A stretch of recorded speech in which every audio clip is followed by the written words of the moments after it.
So if you have TV ads, often they're attempting to influence you in ways that you don't completely understand.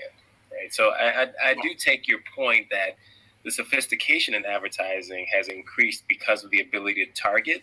So I'm wondering if that is the line. Is it the targeting, the specific targeting as a function of your current state, or is it just the ability to manipulate without your awareness? I think it'll depend on the context.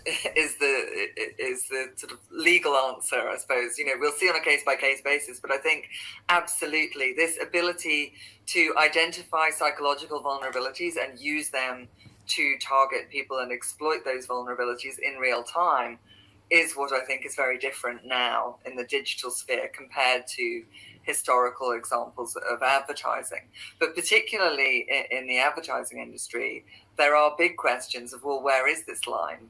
What is legitimate, lawful advertising, and what amounts to propaganda in the political sphere that might be considered to be unlawful, and what amounts to manipulation of individuals, particularly vulnerable individuals. And I think that's one of the reasons we see that targeted advertising to children in particular is being contested, because we all like to think that we're immune to manipulation, that of course we're far too clever to be tricked by these things. I mean, I think possibly thinking you're so clever is a potential vulnerability for the targeting itself. But that aside, we all recognize that children are different, that children do need protecting from the outer world as they grow, and particularly have minds that are open to nefarious manipulation, if you like. And so I think that's why you see a lot of the discussions around advertising are focused either on children or on this